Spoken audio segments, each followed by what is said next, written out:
Well, good morning again. This is our second try. So how do I start this meeting? I would like to start with telling you what I learned about further corruption in our government.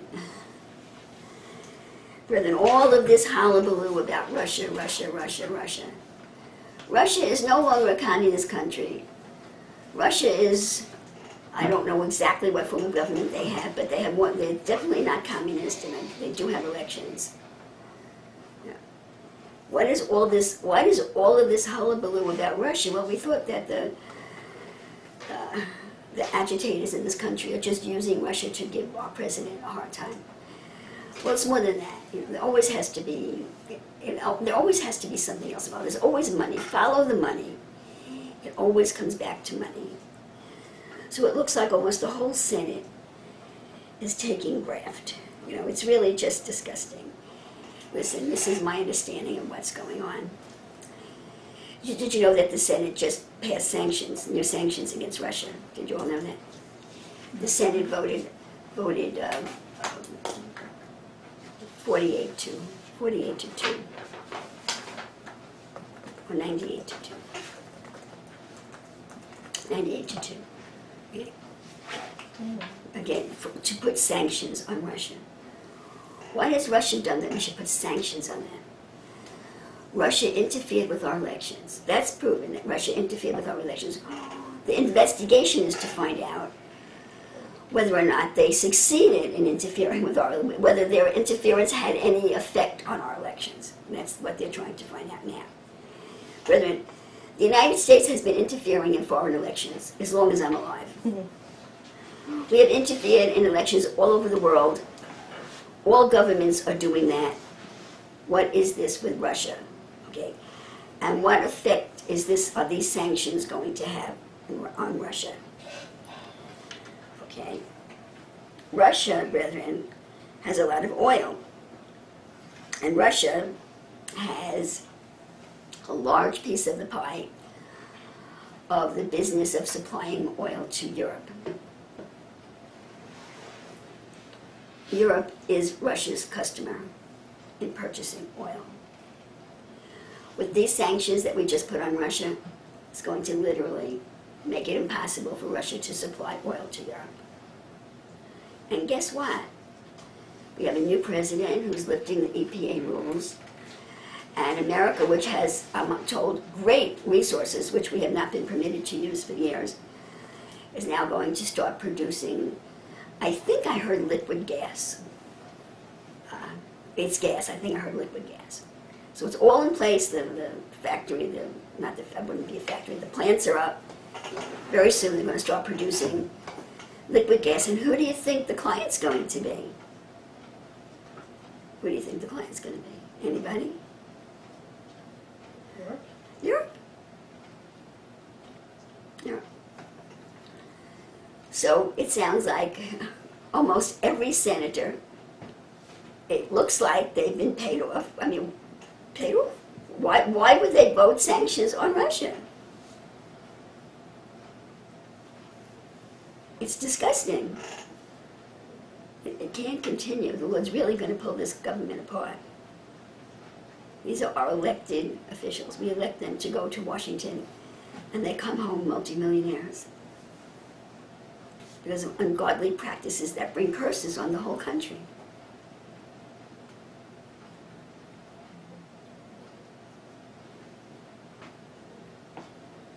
So it's not just money, it's going to affect the well-being of the people in Russia. It's unfair business practice. That's what it is. It's unfair business practice. It will eventually affect Norway also. Norway and Russia have a common border. And they have some kind of a fuel deal.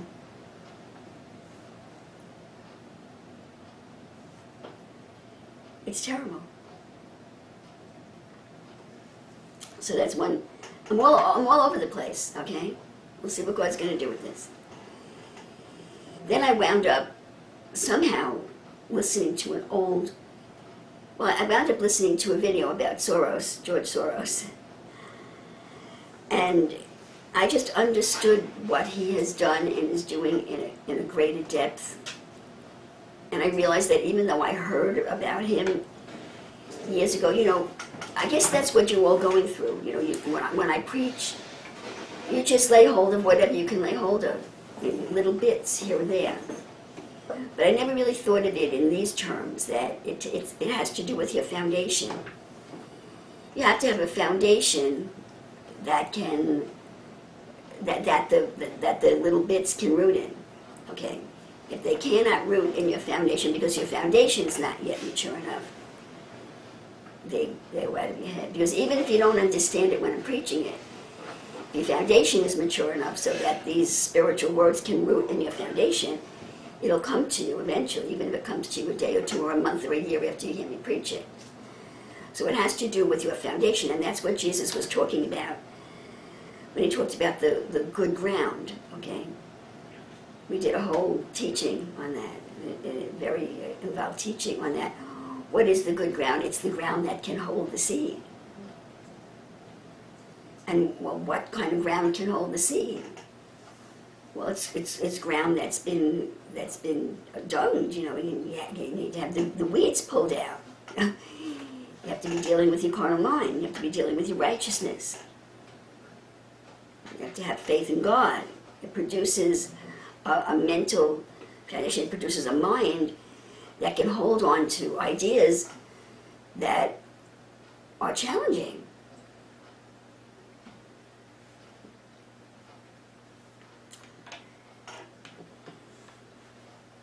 So I realized that years ago I heard all of these things, and I even remember hearing them. But I didn't understand them like I understand them now. Because my foundation, spiritual, emotional, wasn't intellectual. My spiritual, emotional foundation, I can only describe it as maturity. Wasn't ready to hold on to it. And I remember there was a time that we were learning a lot of unpleasant things like human trafficking and what was going on in the country, especially the human trafficking. And I remember confessing to Lord, was at a meeting, and everything I confess in a meeting, I confess also privately, that I couldn't hold on to it. That we would watch the videos and I would show you what all the evil that's going on that we know about. And then a week or a month or 2 months later, it would be just completely out of my mind. It was so believing that our own government officials are corrupt, I couldn't hold on to it. And then it was shortly after that that I was able to hold on to it. The problem was I couldn't deal with it. I couldn't deal with knowing that our government is corrupt. But now I can deal with it. Now I live with it. I lost my virginity, see? I know that it's true. So I wound up listening to a video about George Soros and the extent at which he has and is still corrupting this country is mind-boggling. And that he has done what he's doing here, he's done 4 other times. And the example that I saw in the video that I saw was in Czechoslovakia, what he did in Czechoslovakia, which eventually became a communist country, because he wants communism, George Soros. And he's a terrible liar and manipulator, the most maniacal mind, and he's doing the same thing here. Don't you think we would have learned that since he's done it to 4 other nations? It's the money. He comes in with millions of dollars. And he's, I can't say every single person, but he's largely bought our government.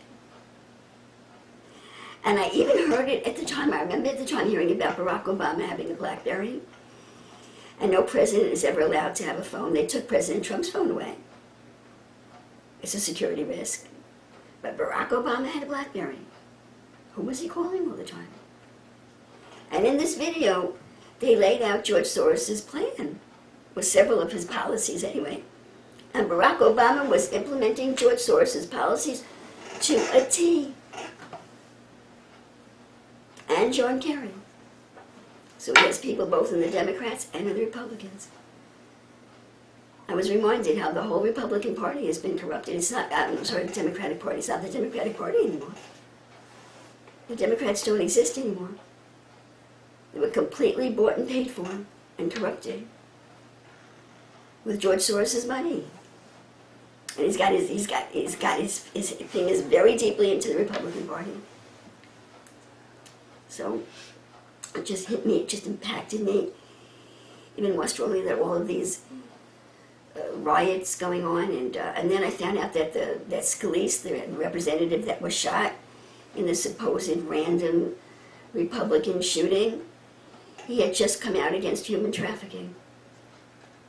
He had just come out against human trafficking. And he's the one that got shot. He's the one that was targeted. I thought it was just some deranged Democrat that thought the Republicans were stealing his democracy. Who was this guy? Was he on medication? Was he mind control? I'm asking the same questions I asked about Sandy Hook. Who was this guy? Was he a veteran? Because I understand a lot of these veterans are on drugs. Who was he? Was it a Manchurian candidate? He just happened to target the one representative that was starting to come out against human trafficking. What's the problem with human trafficking? Well, apparently it's through our whole government. Not only are they involved, not only are they the clients, they're the owners of the business, making thousands and millions of dollars. Trump is going to overturn it. It's going to be something to see. He's going to do it. It's through the whole government and governments overseas. The kidnapping of children and the abuse of children. He just happened to be the one that was shot. Isn't that interesting that he just happened to be the one that was shot? How strange. I thought it was just some crazy man. He didn't have anyone in particular targeted, just Republicans in general. Really. So, that came to my attention. And then I wound up watching a video, or at least a partial video, of Glenn Beck. Now, I have not watched Glenn Beck since I discovered that he was a fraud. And I preached a message on exposing him with a hidden homosexual agenda.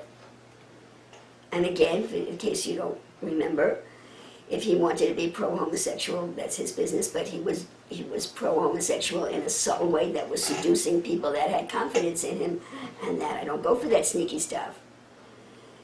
And then he really finished me with his merciless attack on Donald Trump and Melania Trump. It wasn't normal. The degree to which he was against that candidate was not normal. And I just cut him off completely. And I wound up watching an old video of his explaining all about George Soros. And I remembered that video. It was a 3-night series. He called him the Puppet Master. I remember that series because I never missed a Glenn Beck show. And I remember him exposing to me that Barack Obama had a communist in his administration, Van Jones, for one, who was forced to resign. And he taught me all about that incredible manipulation. And then I found information that I really had never, that I had not gleaned. I watched those videos, but I didn't understand. I knew that there was a McCain-Feingold bill that said, that was made law, that said that corporations cannot contribute to political campaigns. And I know that that law was overthrown, and that it was considered a tremendous victory for conservatives. But I didn't understand, okay, what I learned from watching that video a second time all these years later. Okay, that what happened with that McCain-Feingold law was that it stopped corporations, conservative corporations, from contributing to campaigns. And then Soros's people went in the back way, okay, and started up all these 501(c)(3)s, through which you can make unlimited contributions to political campaigns. Because they're lying, saying that they're charitable organizations, but they're not, they're just fronts. And that's why, when we recently tried to get tax-exempt status from a couple of states, we couldn't do it because they clamped down on that, because there are all these 501(c)(3)s now that are really political organizations. So you have to prove that you're a church to get that tax-exempt status. So I didn't understand that the way I understand that now. What George Soros is doing is it is the most sophisticated, unbelievable, maniacal plan I've ever heard of. And he goes in as a charity. I saw an interview of him. I saw George Soros interviewed. I probably saw that too. And the interviewer said to him, "We don't understand you. On the one hand, you're destroying nations, you're destroying economies. You severely damaged the pound in England. You've caused hardship for a lot of people. And then on the other hand, you're giving to all these charities. And your main hedge fund that's responsible for all this is off America's shores so that you don't have to pay any tax, and you're not subject to the regulations of the American Stock Exchange.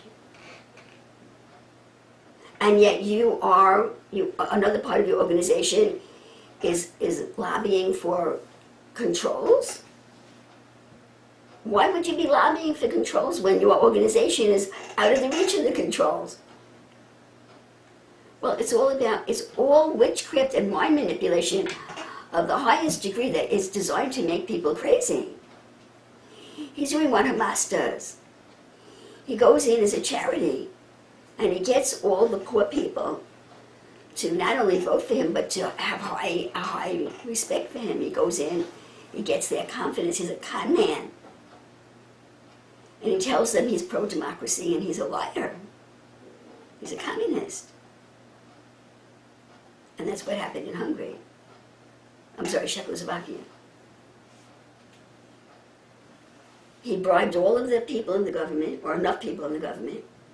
Then he caused chaos in the country, which is what he's doing here. He got the people hysterical, and they went running to their legislators to save them, and they wound up with a communist country. And that's what he's doing here, except we're not the Czechoslovakians. I saw that through Glenn Beck, I was advised about a shadow government years ago, but it didn't stick. It didn't stick, shadow government. I couldn't deal with it at the time. Now it's all over the news. It's been exposed that there's a shadow government in America. For the people that are on the internet, for the people that are still with broadcast news, they don't know about it either. But the bottom line, what I want to tell you, was about Glenn Beck. I looked at that man. I watched those 3 shows. And it was on one of those shows where he told us that George Soros sent a man to threaten him. And he wouldn't back down. Glenn Beck was a hero.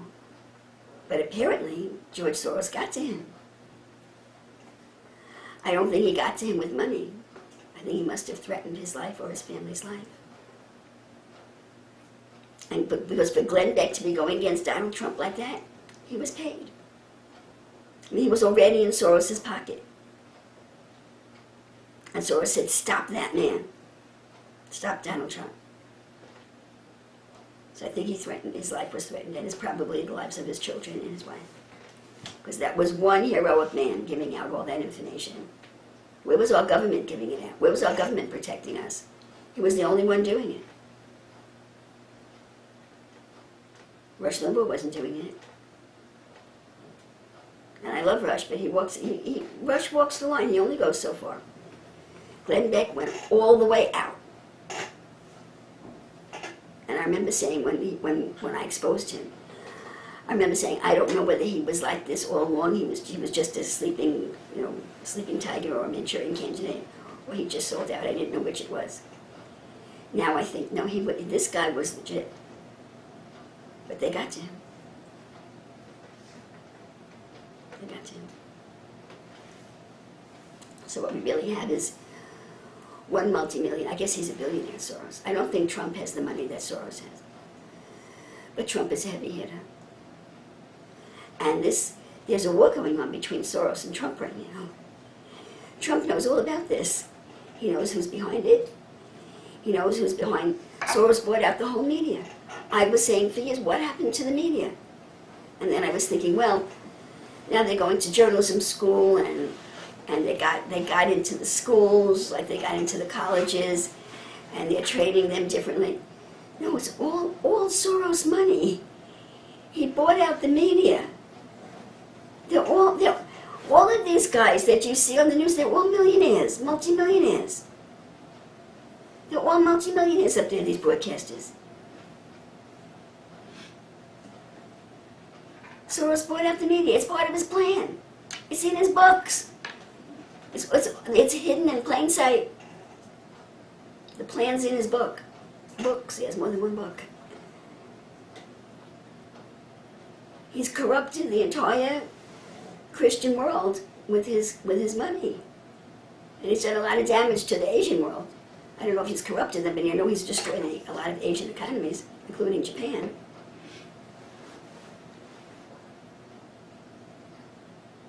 And now there's no one to stop him, except Donald Trump stood up as God's man. So these two gargantuans are really fighting each other. Trump knows where it's coming from. The man is an atheist. He doesn't believe in God. And he wants to be the conscience of the world. He wants a global government. And he's telling the people it'll be democratic, but it's not. He's a terrible liar. I mean, he makes this nice appearance. He's this nice old man. He couldn't have done it by himself. There had to be a spiritual power behind him. So my question to the Lord this morning was, who was behind George Soros? How do you fit him in with the Masons? How do you fit him in with the corruption in the British monarchy? How do you fit him in with the banksters? And I've known for a long time, although I thought the charter expired, I've known for a long time that America stopped being the United States of America and we became the United States of America Corporation. We became a corporation. I thought the charter ran out a few years ago, but I'm not sure about that because these were old videos I was watching. I knew that we became a corporation. What I didn't know was that the Rothschilds owned the most of the shares of the corporation. I didn't know that. I didn't know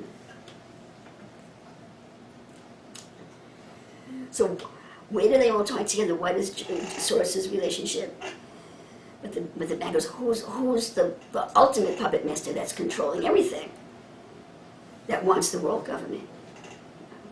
I don't know. There obviously is a spiritual force behind it. And now there's a lot of NASA is kicking up again, and I believe that the Earth is flat, and all of this talk about aliens, and now they're gonna be making Mars inhabitable, and they're taking reservations for the first 1,000 colonists that are going to go live on Mars. And what is all that about? You know, so I heard someone's opinion. I don't know if I agree with it or not. I don't know what's coming. I keep hoping it's not true. That all of this is just the opening for bringing aliens in. And why would they bring aliens in? Whoever, Soros, we'll say Soros now. Why the need to bring in aliens? Because everything else is failing. Because the American public is getting wise and standing up. First of all, we elected Donald Trump. Comey just completely slit his own throat with his testimony. He should have never offered to testify. He just ruined himself.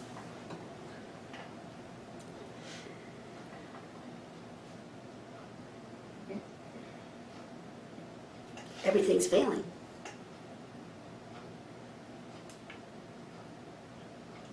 They're not even succeeding in the majority, to the degree they would like to, of starting up a race war. There are a lot of middle-class black people in this country. They have good jobs, they have homes, their kids are going to college if they want to go to college. So there's a very large and prospering black middle class in this country now. They're not ready to go to a civil war. So he's failing. So maybe they're going to bring the aliens in now. The whole bottom line is to scare the people to the point that we give up the Constitution. That's the whole bottom line. So when you stop to think about it, that whatever the name is, there's a force out there that just wants to destroy the average person. That is so horrible. Average people. I don't know about you, but I'm not greedy. I'd be happy with, I would like a house, a little house, a little piece of ground, you know, car. You want to be able to raise your family, have a nice life, travel if you want to, go on some vacations. I don't have to be a billionaire. But they want to control the people. You see, and I wound up saying to the Lord this morning, and I've said it before, this is the first time he answered me and corrected me. Thank God for correction, brethren. I said, Lord, how could the little people actually survive this? How could they survive this? How could they fight against this? And I've said that before, and the Lord said to me, they do have a weapon to fight this. This is all my control. And if my people were in communion with me, they wouldn't be falling for it. Amen. That's what he said to me. So it's this country, the countries that have fallen, Czechoslovakia, which was a Catholic, I believe a Catholic, all those Middle Eastern nations are Catholic. They went running to their legislators, they didn't go running to me.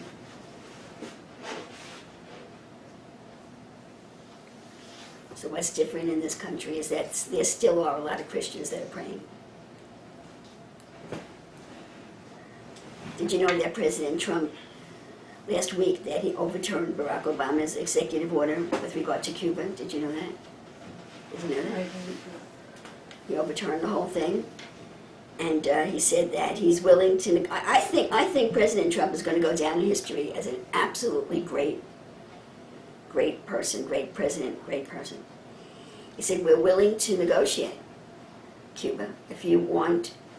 So it's no, you can't go on vacation to Cuba anymore. If you want our business, if you want to normalize relationships with us, we've got to get something. Barack Obama just gave everything to Cuba. We got nothing. He said, you have to give us something. Like, for example, there's a woman, a cop killer that has a sanctuary in Cuba. She's been living there for years. We want her back. We want to prosecute her. That I knew about. Then he said something else, I think about 2 men. I didn't know about them. We want them back. We want to prosecute them. And he said, we want freedom for the Cuban people. We want the Cuban people to be able to open businesses. Because Cuba was, well, it had a dictator, but it was a form of capitalism. You could open a business if you wanted to in Cuba. Now you can't. It's communist. The people are completely controlled. So he said we want freedom for the Cuban people. They should be able to open a business if they want to and have a life. So Obama did it with an executive order, and Trump just not only overturned it, but he said we will negotiate. I don't know whether they'll say yes or not.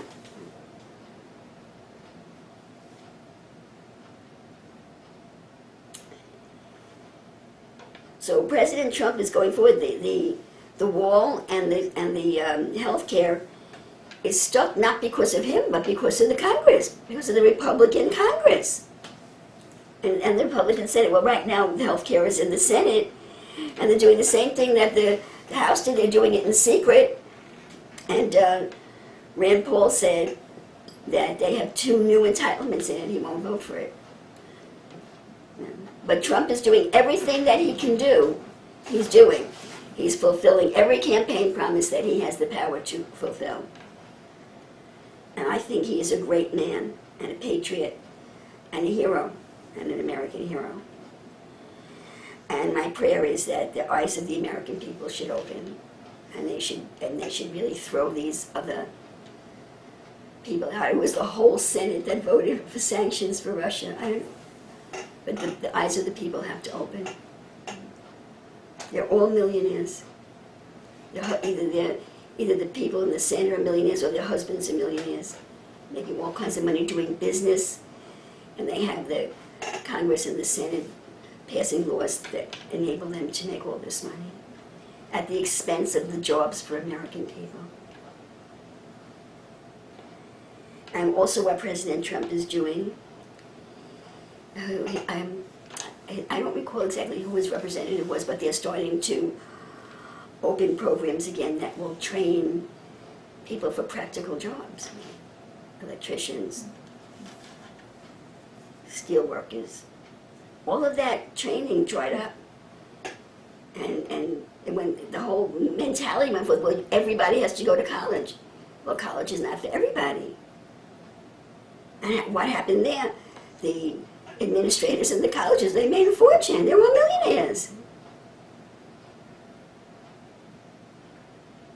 And the young people come out of college owing hundreds of thousands of dollars, sometimes at least 100,000. So it's all off of the back of the people. Off of the back of the people. And they're all millionaires, multimillionaires. They've robbed America blind. And the bottom line is the people turned away from Jesus Christ. The individual person, you know who you are, turned away from Jesus Christ.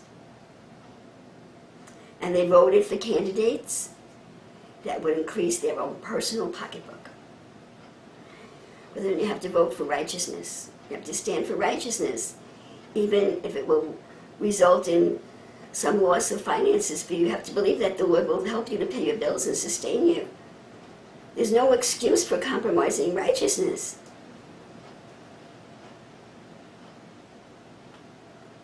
So, pastors, I think a lot of the pastors were sold out. I don't know exactly where that happened. So Soros was invading the churches too. He's invaded the churches too. But he's done it largely with the ability to manipulate through the internet and through the TV. This mass media, he's corrupted the whole nation with this mass media. While even the man in the street giving us all of these new devices, iPhones, computers. So he gives all of these things that make us feel good while he's slitting our throat.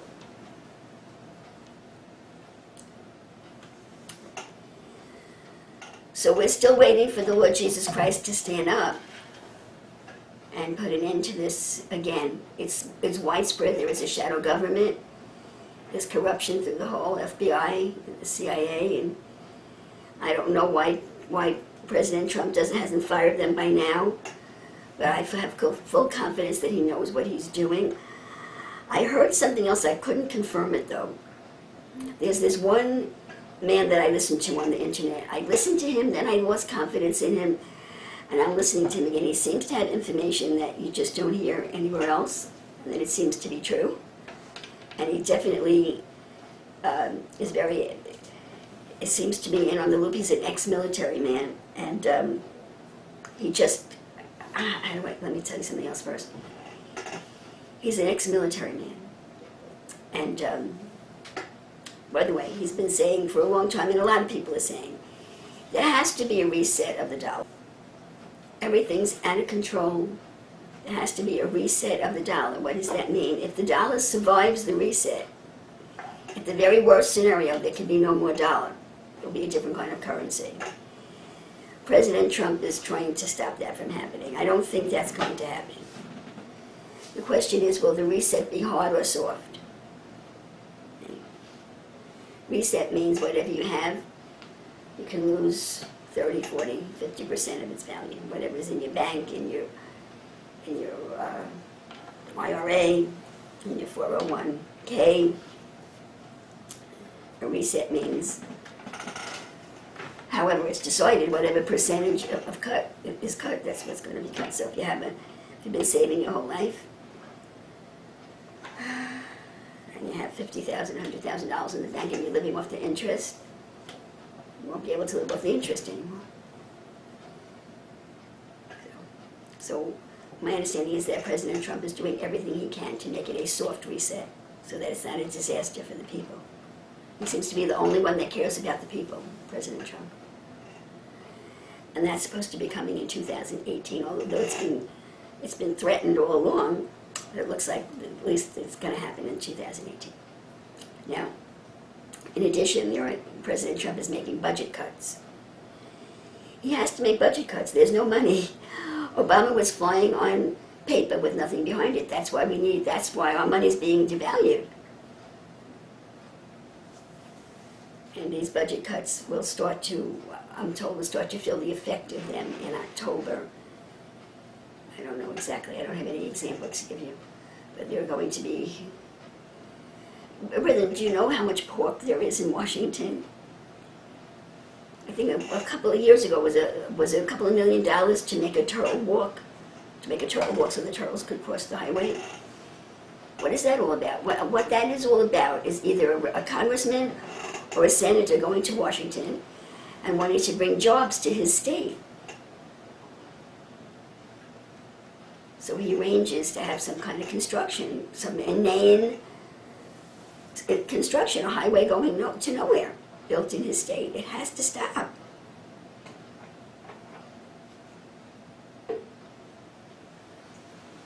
So he's going to be, I think President Trump is going to be quite a war, he's saying. He won't sign the budget, you know. If he doesn't get what he wants, he won't sign the budget. So there will be cuts. There are going to be cuts to welfare. Well, we had workfare. Obama made it welfare. He wants to cut the endowment to the arts, you know. All kinds of, we don't have any money. And he wants to cut contraception out of health care. And all these crazy women. Why should I pay for your contraception? That is so crazy. Why should I pay for your contraception? It's just totally irrational. So there are going to be big budget cuts showing up in October. What's going to happen with health care? I think at this point, either he's fighting behind the scenes. There's only so much he could do with those Republicans in Washington. And then, of course, there's an election coming up, so the people are really disgusted with Washington. I don't know what's going to happen. But anyway, this man is his name is William Mount. He seems to really love the Lord. At one point I thought that it wasn't Jesus, that he had a spirit guide, but maybe I was wrong, because I've gone back to him. And the sign for me that he is with God is that he had a bizarre physical experience. He's in the hospital. The man is so dedicated to educating the public that he's actually broadcasting from his hospital bed a day after he had surgery. He wound up with a flesh-eating bacteria. Flesh-eating bacteria that he's now had 3 surgeries. I mean, it's very serious.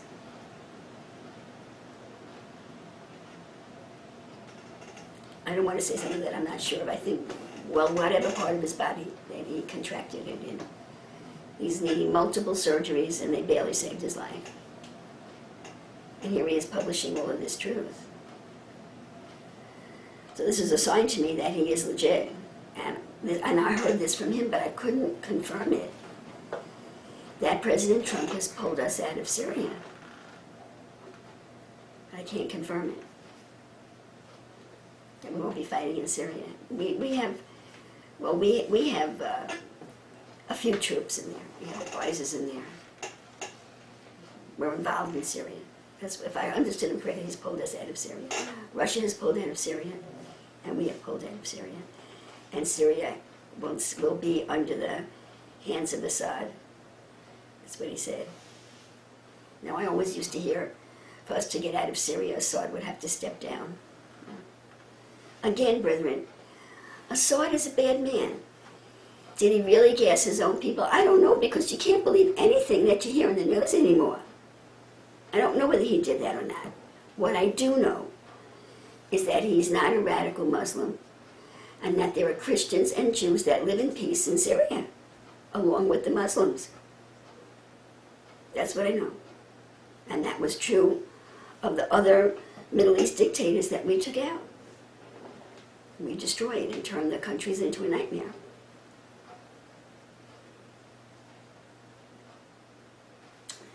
So what does that bring us to now? What does that bring me to? It brings me to Kol HaTorah. And I'm looking at that to see what I'm going to preach to this morning, saying, Lord, what do you want me to preach to them? I keep reading, well, we must get back to Israel. We must possess Israel. We must possess Israel. And it's a whole plan. I went past the book, I looked at the actual translation of the document written by the Gaon de Vilna, the voice of the turtle dove, which that means the voice of the turtle dove, it means the beginning of the redemption. And that's the whole thing, that every Jew has to go back to Israel. And that Israel has to possess the land. And what he's really saying is that he wants a reconstruction of Solomon's kingdom, which means he wants to possess the whole Middle East. Israel controlled the whole, what's called the Middle East today in the days of Solomon. All the other nations paid tribute to Israel.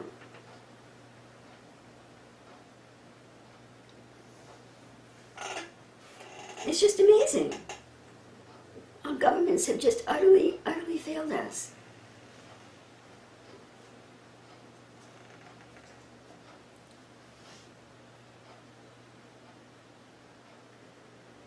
And what I find interesting, I read the actual document. I just went over it quickly because the last time I spoke to you, I was going to go over the details with you, but there's no point in going over the details, brethren, because aside from the fact that he says that Israel has to, the empire, I haven't seen him use that word, but I'm saying the empire of Israel has to rise again.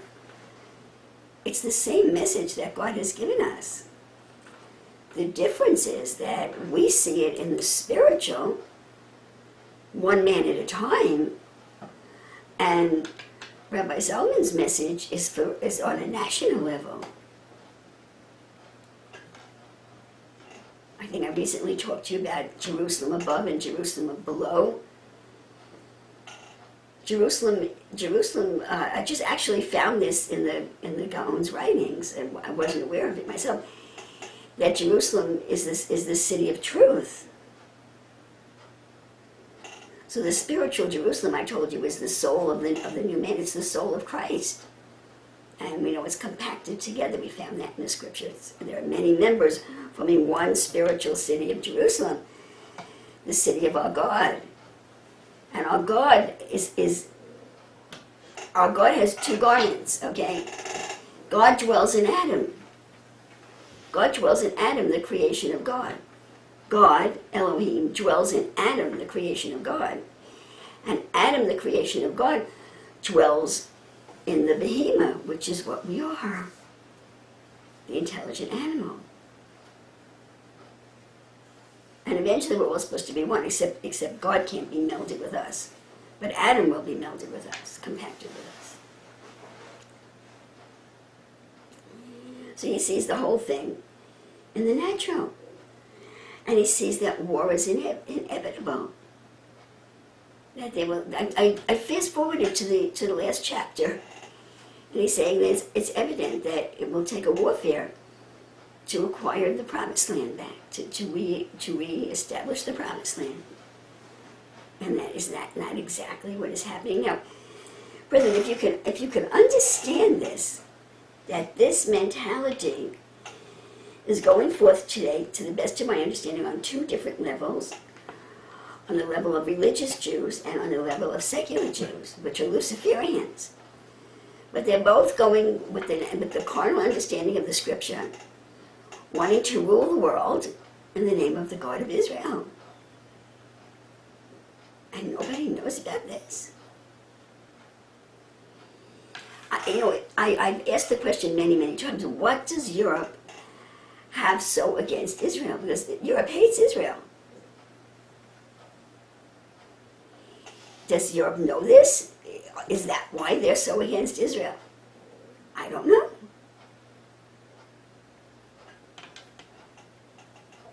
I don't know.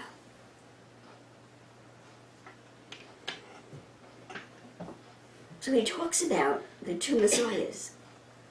I want you to really finish up the voice of the turtle dove today. And I do have two alternate translations. One is in Ezekiel 28, which describes the state of the fallen kings, what happened to them. And then the other is Romans 11, which describes Paul's understanding of the modern day Jew. And you have to understand it's not the man in the street. It's basically the religious Jew that knows anything about this at all. You have to understand that the Jewish population is very fragmented, and the Jews fight amongst each other. They're fighting with each other in Israel today because it's the secular Jews that control the government, and the religious Jews fight with the secular Jews. There's a big, big breach right now because the secular Jews, I think they actually passed the law that the religious Jews have to go and be inducted into the army, whereas they were not previously inducted into the army. They just stayed home and studied all day. So I don't know what's going on with that.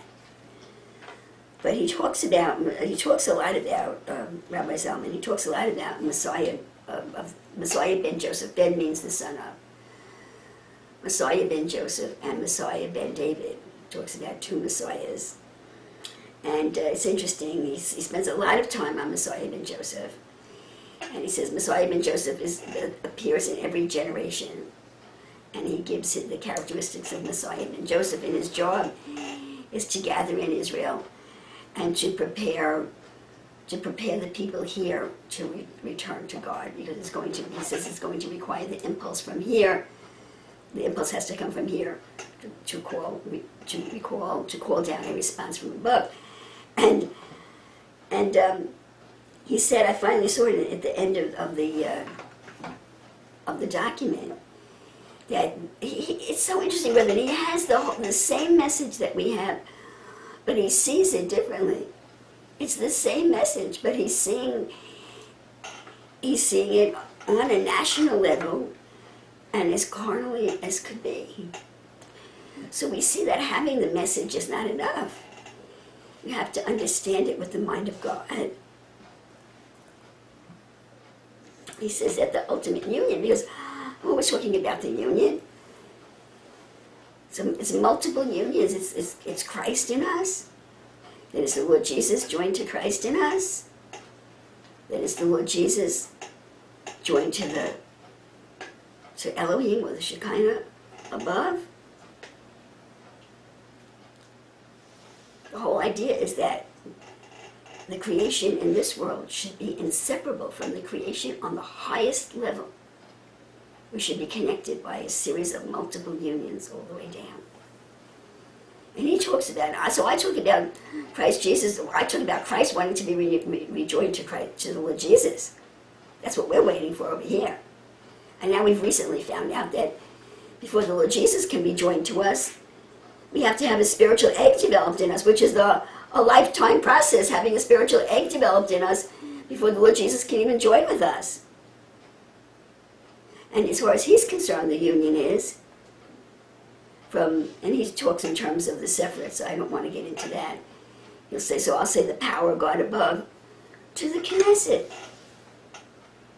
The Knesset, that's the governing body of Israel, the Knesset. He says the ultimate union is the power of God in the Knesset. So he wants the power of God returned to the government that's in Israel today, which is a secular government. And he talks about the war necessary to do it.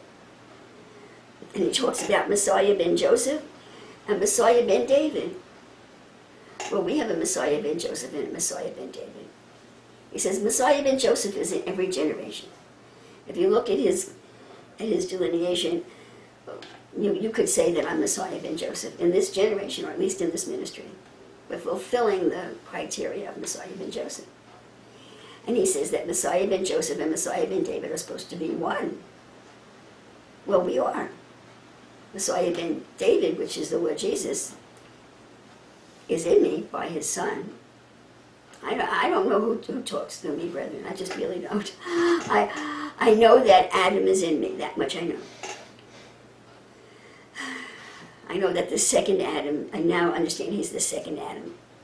Because the first Adam died and became the physical body with the carnal mind and the nephesh personality. So I'm the first Adam and I'm the second Adam. The second Adam is inside of me. That I'm positive of. So then the higher mind is the Lord Jesus. Is he here permanently? Does he visit? I don't know. all I know is what the prayer that came out of my mouth yesterday. And who knows why.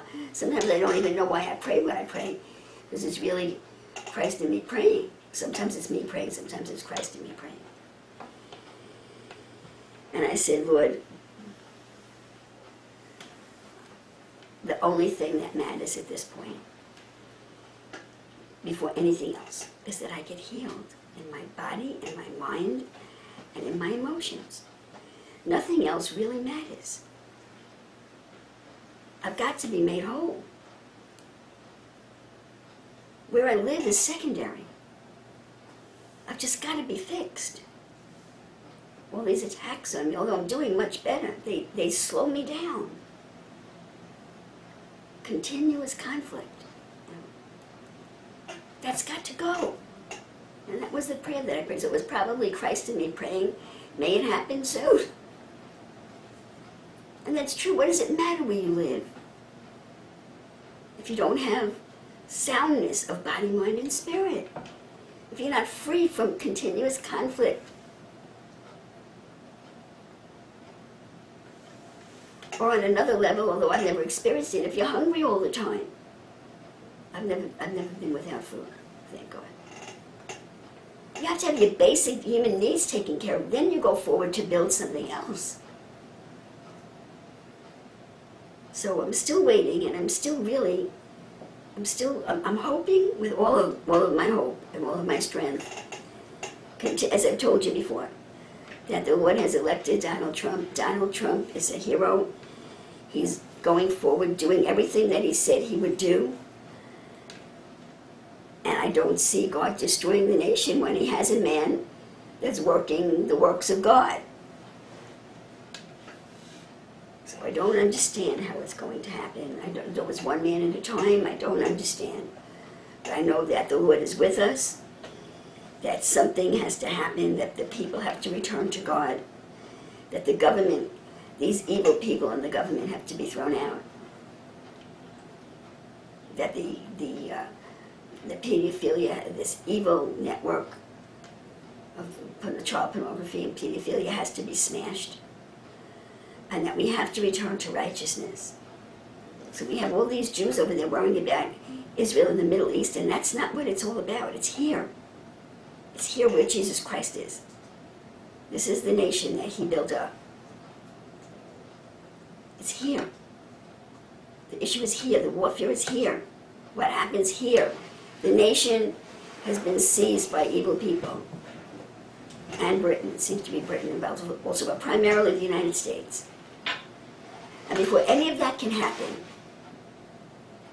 the Son of Man has to stand up. So he's talking about the union of Messiah ben David and Messiah ben Joseph. So he's here. Even if the Lord Jesus just visits. Okay? At least this is the structure. I am the structure that he will descend into, even if he hasn't descended into me yet. This is the structure, one spiritual man and one physical man. But Rabbi Zalman, the Gaon de Vilna, he says no, two physical men. Physical Mashiach ben Joseph, and a physical Mashiach ben David. And they're supposed to strengthen each other. And if you read what he writes, it's exactly what's happening. The Lord Jesus is assisting Messiah ben Joseph, who's in the earth. Except he says it is two separate men, physical men. And he says the only enemy is the mixed multitude. And we read about the mixed multitude in the book of Exodus, that when Moses and the Hebrew children left Egypt, there were some Egyptians that went with them. And then there were the mixed multitude. So I've been trying to figure out, actually for a long time, who this mixed multitude is. I think it's a very subjective term, but I was talking to the Lord about it this morning. And now we have to look at it at the work of Rabbi Zalman, which was in the 18th century, it's in the 1700s, and the rabbi that's promoting this doctrine today. I didn't read anything in the work of Rabbi Zalman that says that the Christians should be joined to the Jews. But the rabbi that's preaching this doctrine today, or the rabbis that are preaching this doctrine today, they're saying The Christians have to be joined to us. So that's their interpretation of Rabbi Zalman's doctrine, Kol HaTorah. So the whole treatise is very subjective, and he's gotten this whole carnal interpretation out of it, which is causing all kinds of chaos in the world. And by the way, Kol HaTorah preaches socialism, if not communism. And that's one sign that it's Leviathan's doctrine. Leviathan preaches socialism, communism. God's form of government is democracy. It's a democratic republic. We're not a democracy, we are a republic. We do not live by the majority rule because the whole majority can be corrupted. We live by the rule of law. We're a republic. We have a law. It's called the Constitution. And the spiritual manifestation, or the spiritual expression of this nation that is ruled by a law that's written down is the Christ mind. Each one of us is a nation in and of ourselves. And the Constitution is the mind of God in us, the law. So you need to understand that when your personality violates that law, you become a spiritual criminal. Well, you don't think that law applies anymore, and you think it's old-fashioned, but you become a spiritual criminal.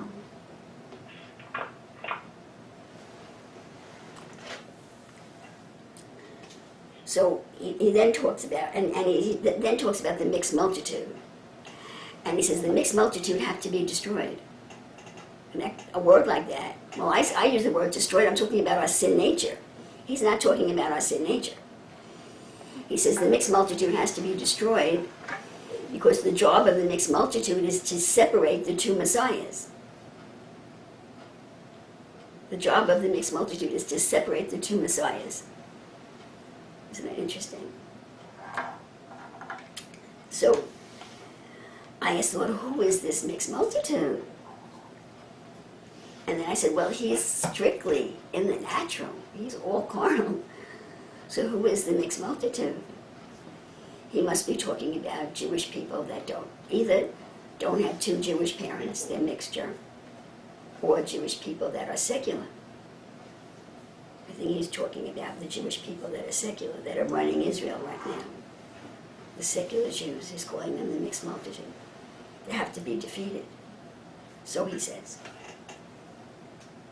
Because the ultimate union is between God and the Knesset. And God can only join with the Knesset if the ultra-Orthodox Jews are in control of the Knesset. So there's war everywhere, factions everywhere fighting with each other. Everybody has their own agenda. It's all about money and power.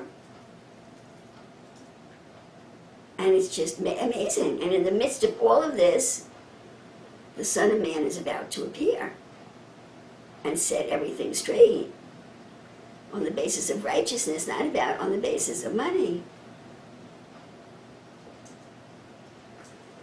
And the Western world, we've been very spoiled with money. Middle class people. I used to work for some very, very, very wealthy people. And I don't know what's going on today, but it used to be said, the people that became wealthy in this generation, in the current generation. And it all depends on what you mean by wealthy. You know, people in this country have a house, you have a car, you go on vacations, maybe you have 2 cars. You know, you're wealthy compared to people in other nations. I'm talking about a prosperous middle class that have a good life. You're in control of your own life. You're doing what you like.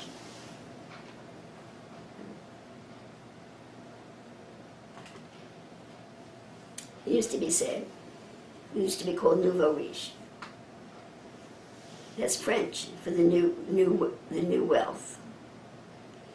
People that were old wealth, where there had been money for generations and generations in the family, their kids grew up okay. They knew how to raise their children so that they weren't destroyed by the money. And I met some of these kids. You would never know the kind of money they came in. They were humble. They were respectful.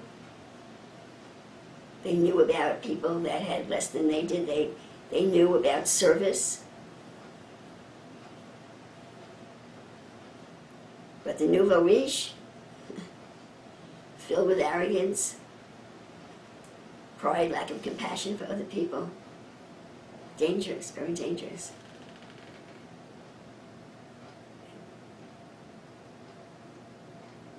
Their money was destroying them. So that's where I am. And what I've just given to you today is just an overview of what the Lord's been doing with me for these last few days. All of this just going through my mind and through passing by my eyes and seeing what's going on in the world. And I believe God is in control of everything. He's in control of everything. I believe Donald Trump is okay. And I had panicked there for a while. You may remember I really thought he was overtaken. And what I found very interesting, if it's true, if it turns out that it's true, that America is pulling out of Syria, if it's true, I found that so interesting. We were all so worried that President Trump took all of these Democrats and these warmongers into the White House, and McMaster's wanted to go in there with 150,000 troops. And it wouldn't it be interesting if Trump did the exact opposite? He's pulling us out of Syria completely.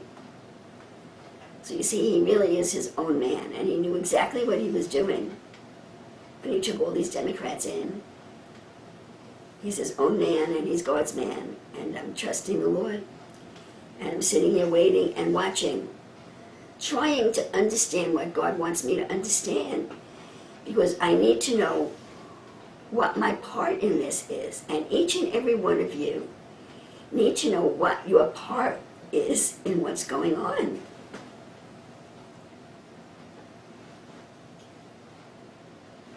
Now, for whatever it's worth, Rabbi Zalman, the Gaon de Vilna, he says that, of course he's talking about the Jews, but he says that every one of his followers should be able to find out who they are. We should be able to align ourselves with a character in the scripture. If you want to know what the call is on your life and what you're supposed to be doing, you need to be able to identify yourself in some Bible character. You need to be able to look at your life and ask the Lord, which Bible character do I line up with? So you can have a better clue as to what's expected of you. Lord. So like I said, I want to finish out the call of the turtle dove, the voice of the turtle dove today. And unless the Lord moves me in another direction at this point, I think that I'll probably start, unless any of you have any questions, I'll probably start with the alternate translation in Ezekiel to try and give us the flavor of these primordial kings, and then also, what about the really evil people, that are sacrificing children? Do they have primordial kings in them also? And now, I don't think so. I could be mistaken, but I don't think so.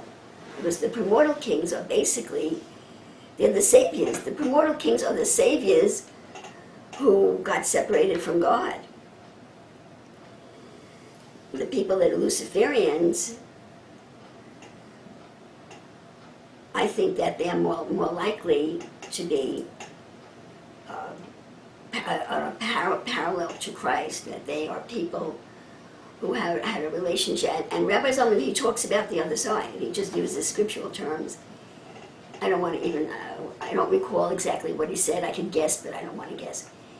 He has the basic principle that the people of the other side, who are human beings that are manifestations of the evil one, they've had a relationship with an evil entity that has impregnated them. And they have a spiritual pregnancy like we are pregnant with Christ. And that spiritual pregnancy is Lucifer. And Lucifer is destined to marry the power of the god or goddess that gave them life. But if you have Christ, he's the seed, or he's the offspring from the seed of the Lord Jesus Christ.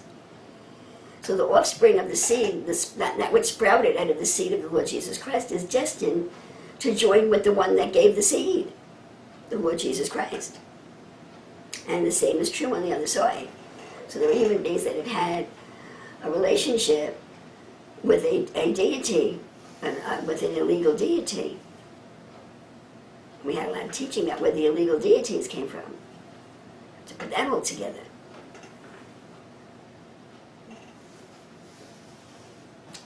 The fall took place on every level, all the way down.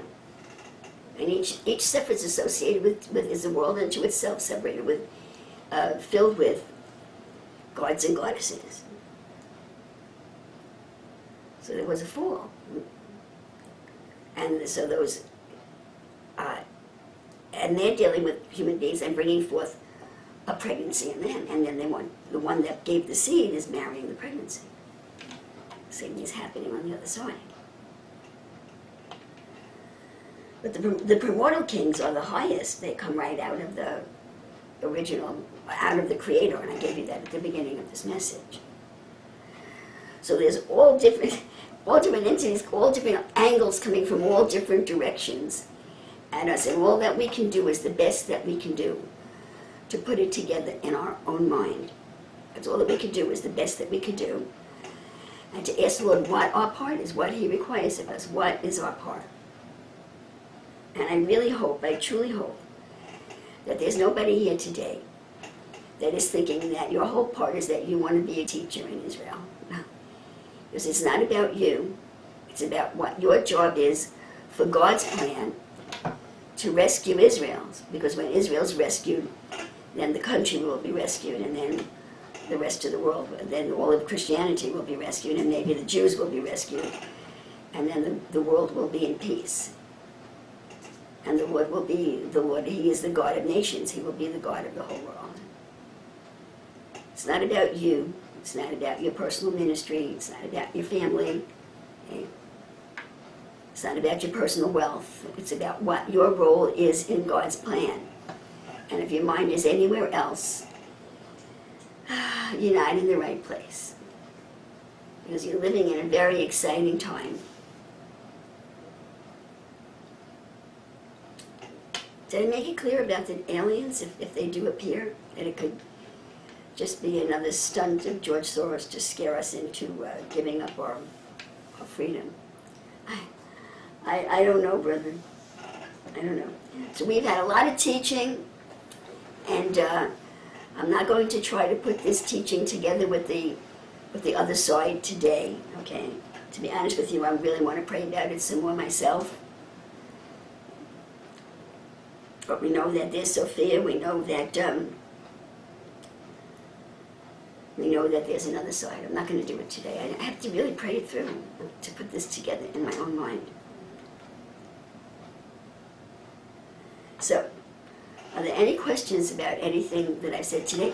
The Lord has given us so much information in these last month or two that I was saying to the Lord this morning, I cannot even see you giving us anything new right now. There's been so much that has come down.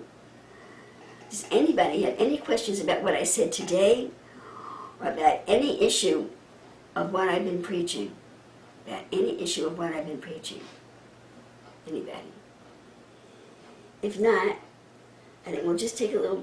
Did you have a question? If not, I think we'll take a little break, and then we're going to come back and we're going to do the alternate translation of Ezekiel 28, verses 11 through 19, which will give us an understanding of who the primordial kings are, or a better understanding. And then if there's time, and if the Lord leads me that way, we'll do Romans 11, which is Paul's comment on Israel after Jesus' appearance. And it's interesting because the concept of the primordial kings comes up in Romans 11. If you can see it, because it doesn't, the actual words are not there, but if you can see it as I comment on it, you will see that Paul is talking about the primordial kings. So these primordial kings that fell down, God incarnated them in Israel. he took them out of potential and gave them bodily form in national Israel. And then they failed, okay? How did the kings fail? They failed to prevent the Israelites from worshiping pagan gods. So if you have Christ in you, and he's failing to bring you to a place where he's supposed to bring you, he will be a failure because of your rebellion. And that is the truth of reality. So the primordial kings that were in Israel failed to control Israel. Now remember, in national Israel, they had Adam regenerated in them. They had the mind of the flesh. Okay, they had the nephesh, soul, which is the mind of the flesh. Then they had Adam regenerated in them. And then they had, the males anyway, had a primordial king higher than Adam, an even higher mind. And with all of that, they failed to stop the Israelite men from worshiping pagan gods. How come? From what we understand, it was because the animal, the human part of them, okay, the nephesh part of them, did not have the experiences that we're having as we grow up into God, and they were seduced. They were seduced in the same manner that the primordial kings were seduced. This generation, and we know that this generation, we're taught in the New Testament that this generation is referring to this generation of Jesus Christ. Everyone that has Christ in them is a member of this generation. It has nothing to do with how many years you've lived or when you lived. This generation is being raised up and having experiences, so that when God raises us up to a high degree of power, we will not be seduced like the previous two, like the primordial kings were seduced in the previous two incarnations. We're being raised up from seed. Okay, so I'm going to take a break, and when we come out, we'll do the alternate translations, unless someone has a question.